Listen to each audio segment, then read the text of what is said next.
47 से लेकर अब तक जब कश्मीर का इतिहास देखता हूं, दिक्कतें आपके समय नहीं, ऐसा कि नहीं, पहले भी थी, बहुत दिक्कतें थी सर। कश्मीर में एक मेन स्ट्रीम हुआ करता था, मेन स्ट्रीम 370, मैंने कहा ना इतिहास मूल्यांकन करेगा, लेकिन उस मेन स्ट्रीम का जिबा कर दिया गया, कत्ल हो गया। वो मेन स्ट्रीम नहीं एग्जिस्ट करता है। आपको भी दिक्कतें इसलिए आ रही हैं कि पहले आपने मेन स्ट्रीम को डिलेजिटिमाइज किया, फिर उसका कत्ल कर दिया, और आज परिस्थिति यह है। मैं आपको बताऊं, इस किताब का मैंने पहले भी जिक्र किया था। एक सिपाही कहता है कश्मीर का कि एक मिनट, वो कहता है और बहुत पीड़ा से कहता है, वो कहता है कि हां, हम ना तो अपनों के हो सके और ना ही हम पर भारत के उच्च अधिकारियों को भरोसा। ये जो भरोसे का सूचकांक कश्मीर में खत्म हुआ, ये चिंता का विषय है। मैं नहीं समझता हूं कि आपके लिए चिंता का विषय नहीं होगा, लेकिन आपकी चिंता की लकीरें आपके माथे पे शिकन बन के नहीं घूम रही हैं, ये हमारे लिए चिंता का विषय है। सब एक और मैं खैर उस पर बाद में आऊंगा, 1-2 मिनट ज्यादा वक्त ले सकता हूं, इसलिए पहले सर प्रतिनिधित्व और लोकतंत्र के बारे में मेरे बहुत सारे मित्र, हमारे अभी प्रोफेसर रामगोपाल जी ने खुद कहा। सर ये बहुत अजीब सा लगता है, पीड़ा देता है कि इस हाउस में इस वक्त कश्मीर का कोई नहीं है। ऐसा नहीं कि पहली बार ऐसा हुआ, 90 के दशक में भी 6 वर्षों तक कोई प्रतिनिधित्व नहीं था।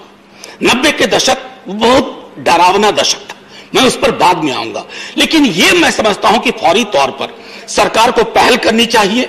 डिलिमिटेशन के बारे में जो मेरी आशंकाएं थी वो रामगोपाल जी ने व्यक्त कर दी है, मैं उसको दोहराऊंगा नहीं। कभी कभी मुझे लगता है कि क्या हमारी चिंता जम्मू कश्मीर के लिए है, या उत्तर भारत में जम्मू कश्मीर की राजनीति से अपनी राजनीति तलाशी जा रही है। क्योंकि अगर जम्मू कश्मीर की चिंता है तो हमारे हर मनसा वाचा कर्मणा में वो झलकना चाहिए, और उसका मैं अभाव देख रहा हूं।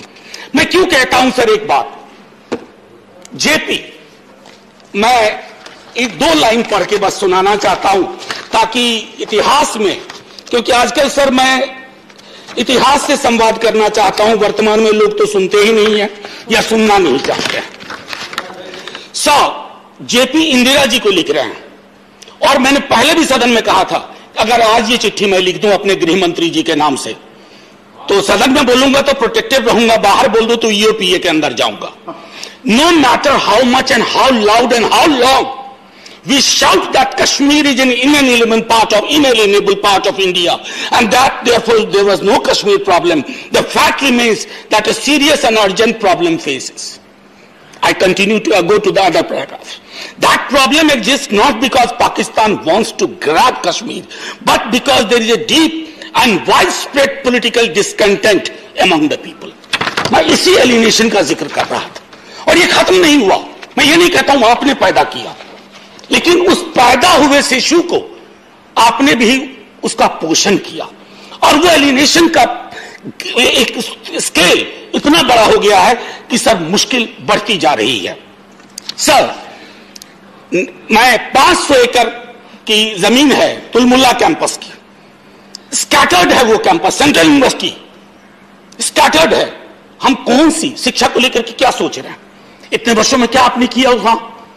क्या उनको जरूरत नहीं है? मैं स्कूली शिक्षा की बात की, आपको लगा हालात ठीक नहीं है, हमारे जाने से वहां आग भड़क जाएगी।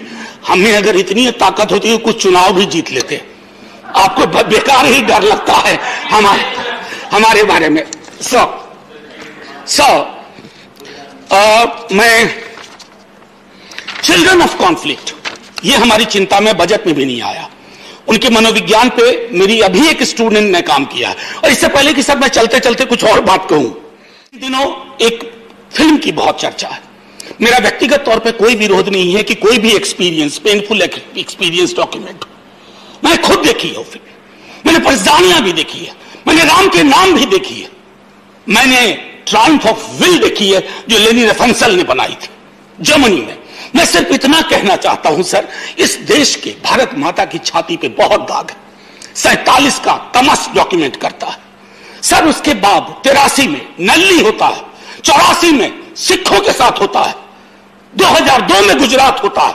सर ये सारे दाग हैं कश्मीरी पंडितों के दाग के साथ साथ, ये सारे दाग, ये घाव, ये हमें रिकंसिलिएशन से भरने होंगे। घाव और दूसरे घाव के बीच में तेजाब डाल करके आप कुछ नहीं हासिल करेंगे। भारत माता और लहूलुहान होगी, और जब लहूलुहान होगी ना सर, तो कुछ भी नहीं बचेगा, क्योंकि वोट की फसल का भी एक थ्रेशोल्ड वैल्यू है। आप सर अनिल भाई, मैंने टोका नहीं था, बस कुछ 2-3 बातें कह के बैठ जाऊंगा, आप चिंता ना करें प्लीज। सर एक टर्म है, मैंने कहा ना कि हाफ विडो, मैं नहीं जानता हूं कितने सत्ता पक्ष के हमारे लोग, ये हाफ विडो पूरे देश में प्रयोग नहीं होता। ये हाफ विडो, ये कश्मीर की हकीकत है। ये हाफ विडो कौन है?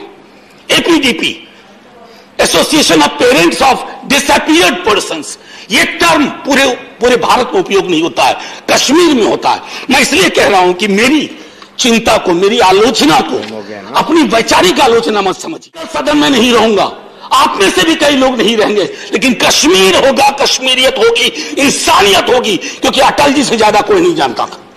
आपके दल में सबसे बड़े नेता, चुनाव भले कोई और जीत जाए, लेकिन आपके दल के सबसे कद्दावर नेता अटल बिहारी वाजपेयी थे और रहेंगे। अटल जी ने न सिर्फ बोला, लिखा कि इंसानियत, कश्मीरियत, जमहूरियत, इससे बड़ी चीज क्या हो सकती है? किन चीज के लिए? For how many gold coins? We are losing that plot, that concerns me, that worries me sir. And finally sir, क्या कहूं, तारतम्य अनिल जी आपने बिगाड़ दिया मेरा थोड़ा। सर नहीं, बस सर एक आध मिनट लूंगा सर। सर मैं कुछ चीजें शेयर करना चाहता हूं सर। हमारे कई सारे दोस्त, मेरे पढ़ाए स्टूडेंट सर, जम्मू में भी हैं, कश्मीर में भी हैं, कई शिक्षाविद हैं, वहां पढ़ा रहे हैं विश्वविद्यालयों में। सर आजादी बिल्कुल नहीं है सर, बोल नहीं सकते। मैं प्रेस फ्रीडम इंडेक्स का जिक्र भी नहीं करना चाहता। प्रेस फ्रीडम को अगर देखना है तो कश्मीर में जाके हम देखें। खुर्रम परवेज, बताइए तो क्या गुनाह था? सच बोलना गुनाह हो जाएगा? ये नहीं होना चाहिए ना सर। अगर किसी ने कोई गलती की है तो बात करिए। मैं ये कहना चाहता था, और आखिरी में सर, जब कश्मीर फाइल्स पे लोगों ने कहा, मेरी एक स्टूडेंट थी सर, एमफिल साइमा रहमान, वो रेडियो जॉकी है। हम लोग बैठ के बात कर रहे थे कि किस विषय पे किया जाए एमफिल, उसका एमफिल। हमने कहा कश्मीर पंडित पे करो। ये बहुत पहले की बात है, आप सरकार में नहीं आए थे, मतलब ये वाली मोदी जी की सरकार नहीं आई थी। सर पूछा उसने क्यों? कहा कि एक मुसलमान लड़की कश्मीरी पंडित के दर्दो गम को समेट करके लोगों के समक्ष रखेगी, ये हिंदुस्तान है सर। और हमें बता रहे हैं लोग राष्ट्रवाद, ये राष्ट्रवाद। आखिरी टिप्पणी यही करूंगा प्लीज, कि सर इससे पहले कि यहां सब कुछ बदल जाए, ये बदला लेने वाले फलसफे को ही आकर के बदल दें, ये सर नहीं होना चाहिए। आखिरी में सर, जय हिंद बोलने से पहले, ये भगवत रावत जी की कविता है, मैं इससे खत्म करूंगा।